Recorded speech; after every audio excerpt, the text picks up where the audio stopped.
But then they'd have to know how to answer the trick questions and the leading suggestions which I provide. Plus, there are many details they wouldn't know about that we would be looking for as markers for truthfulness and reliability with other abduction data. Researchers also believe abductees are sincere because of another consistently reported feature of abduction accounts: the insertion of alien implants. I turned my head to the right, and this taller being came over. And he kept telling me that it would be okay, that they wouldn't hurt me. And then they took this very long needle, and they put it up my right nostril. And I closed my eyes when I heard it crunch. And then I became very calm. Objects said to be these implants have been recovered. MIT's David Pritchard has examined the composition of one of these reported implants in a laboratory and contends there is absolutely no physical proof of alien activity.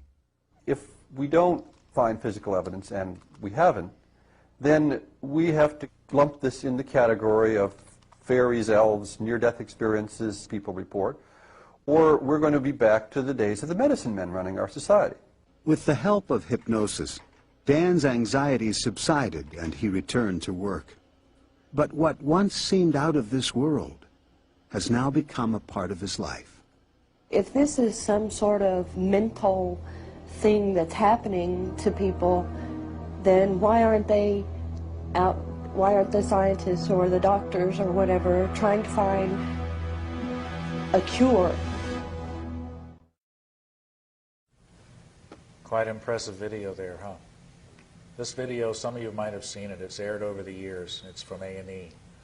Actually, I've seen it every single year for about the past 6, 7 years since I started looking at some of these videos. You see a lot of the similarities from what Dr. Carla Turner talked about right there on that video with this family that they had gone through. You see that this is not a very enjoyable experience for them. You see a lot of things, key things going on here. You see that it also is generational. There's a lot of issues just in that one little 8-minute piece that you can see that covers a lot of the aspects of what the abduction experiencers go through. As we were working with the abduction research, most of them were coming in through our monthly meetings. We had 4 or 5 there that were local, that we were working with, that we were able to work with. But something unusual was also happening in these monthly meetings. Remember, they're MUFON meetings that we had set up, open to the public. And one thing that MUFON had warned me about from the beginning is when you open up a meeting to the public that's about UFOs, you're going to get all sorts of people at these meetings. And it might not all be scientific based. I had no idea what they're talking about until I opened the meetings up. I had people coming in there with all sorts of things to talk about and share, which we opened it up to explore. I mean, they were just things I had absolutely never heard of. A lot of it was things dealing with metaphysics, and I had no clue what metaphysics were about. And we opened up to look at what these people were talking about. A lot of it was what you call metaphysics and New Age teachings. We had to look at them as researchers because they're still part of that UFO puzzle in some way.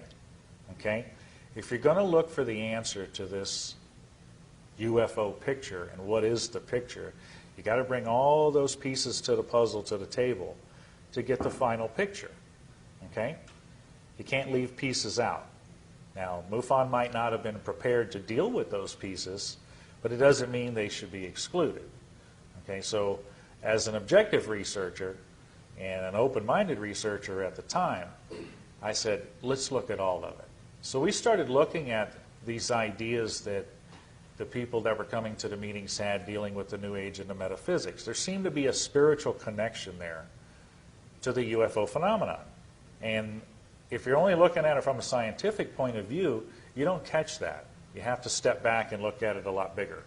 And that's what we were doing while we were working with the abduction experiencers. As a matter of fact, a lot of the abduction experiencers, on their quest looking for answers through their life, were brought into the study of New Age and metaphysics teachings. We kept seeing that over and over and over. It didn't seem like the Christian church was set up at the time to give them any help or answers. So they would go elsewhere looking for these answers. And they were finding that connection between the New Age and metaphysics and the UFO realm. As we were exploring it, I was attracted to it. When I first came into the whole thing with UFOs and becoming a MUFON member, I had no spiritual background at all. I was pretty much what you call an agnostic, which I felt was good because it kept me with no base to be able to distort my views.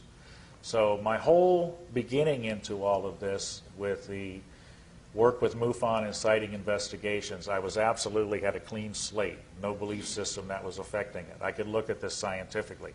As I opened up to looking at the New Age and metaphysical side of it, and as I became attracted to that, and I saw that there was something there that it's like I had this hole, and they had this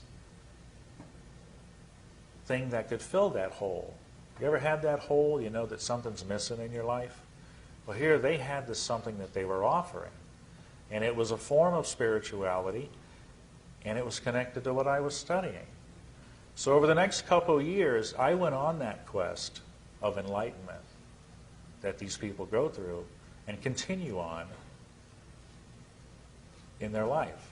I studied everything I could get my hands on dealing with metaphysics and the New Age beliefs, to the point to where I was a practitioner, where I was sharing with people and trying to bring them in. And it was interesting because there were a lot of poor Christians out there that I was converting to the New Age. Why was I able to do that? Because they really didn't know what they believed. And it didn't take too much to get them questioning what they thought they believed in. This went on for about 4 years. We're still working with the abductions and my study into the metaphysics. And in 1996, I had a female investigator working with me because, as you see, a lot of the abductions are with females. And it's hard to talk one-on-one with the females because, with a man, because some of it gets very personal. So I was very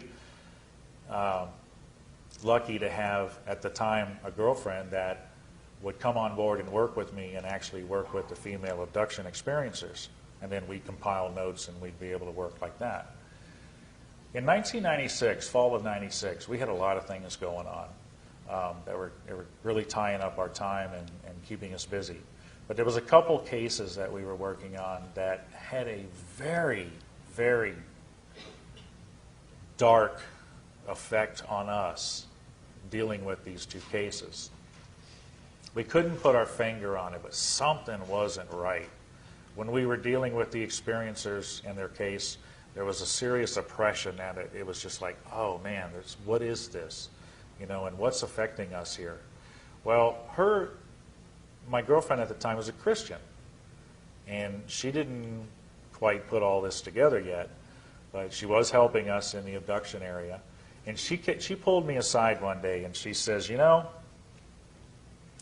she says, something's wrong here. She says, these cases you're working on right now, she says, there's something very dark about them. There's something that seems like there's almost an evil presence involved.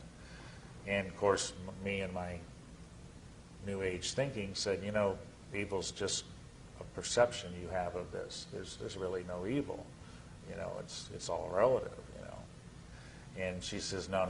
She says, there's really something wrong here. She says, I know you feel it. She says, you know, when you're working in this area, I think you really need to have some covering, some type of protection on you as you go into this. I think there are some dark forces here that you need to be protected from. Of course, I reach in my pocket and pull out my trusty crystals, and I said, I got all the power I need right here. She says, no, no, no, no. She says, that's not what I'm talking about. She says, that's not going to help you. It isn't helping you right now. And I said, well, what are you getting at? And she says, I know of a help that can help you and can protect you. And I said, yeah, what do you got? You know, because I was always looking for something new. That's the whole thing about on your search for enlightenment. You're always looking for that next thing to bring you closer to it. You never really get there. It's just that carrot dangling out there. And I was all ready for this one. And she breaks out a Bible, and she sets it on the table, and she says, it's in here. And I said, oh, no. I said, that's got nothing to do with what I do. And she says, I think it does. I think you need to take a look at it. And no. We don't need to go there. And she says, well, wait a minute. You said you're the most open-minded, objective investigator there is. You tell people that. I said, I am. She says, then you'll take a look at this? I said, guess what? I just been had. So we sat down, and I said, show me what you got. You don't want to piss off the girlfriend. And I gave her time. And something miraculously happened. For the first time, I grew up in the church, left it as a teenager, got disgruntled because of the world, and